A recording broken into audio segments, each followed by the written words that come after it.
outdoor conference meet was really incredible to see how our team competed over 3 days. In terms of team standings, our women finished in second, 7.5 points out of first, and we were supposed to get fourth. I think it was like 50 points out of first, so for us to come that close was truly incredible. I think there were athletes on our women's side that weren't even close to scoring who ended up scoring points, and we had, I think, 5 women get ninth. So really, we were right there. So very proud of how our women's team competed.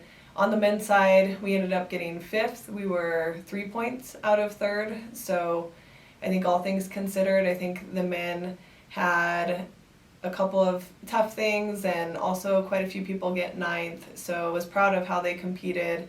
And really, we don't graduate a whole lot, so it'll be exciting to see what happens next year. We have a lot of freshmen that redshirted that would have scored at conference, so I think the future is really exciting in terms of conference next year.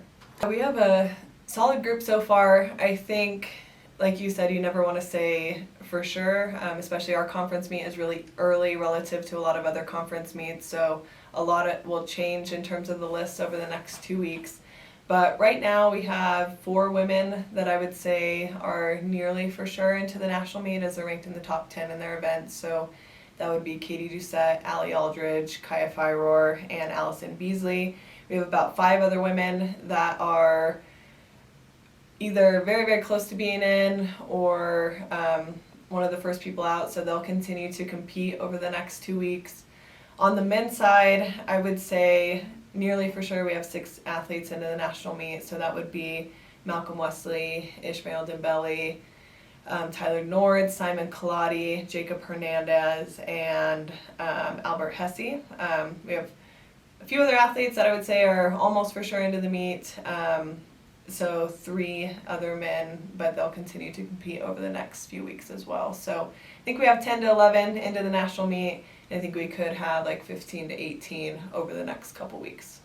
We just have 8 competing.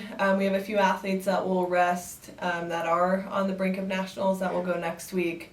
But we have 3 men that will go, Ryan Outler in the 800, Ethan Koyas and Jeremy Kaloy in the 800, Ryan Outler in the 1500. So I think they're all right on the brink of qualifying. All those races will be paced, so it'll be set up well for them to qualify. For the women, we have 5 women going. Allie Aldridge will try and qualify in the hammer throw. She's already ranked 7th nationally in the shot put and broke our school record in the shot put during the RMAC championships. And then a few other field event athletes. Lauren Smith is tied for 20th right now, which is probably in, but looking for just like a couple more centimeters to move up the national rankings. Same thing with Erin Donahoe in the triple jump. She had an incredible conference meet and was 2nd in the triple jump with the season's best. Cora Olson hasn't hit a provisional qualifying mark yet, but will look to in the long jump. And then Emma Shelson will run the 1500. Like the men, those races will be paced, and she is probably into nationals, but always good to move up and will be a fast race and get her into the national meet as well. 2 more weeks, so we're excited to hopefully squeak a couple more people into the national meet. And like we've been talking about, our national meet is in Pueblo, so hope to have a lot of people down in Pueblo at the end of May.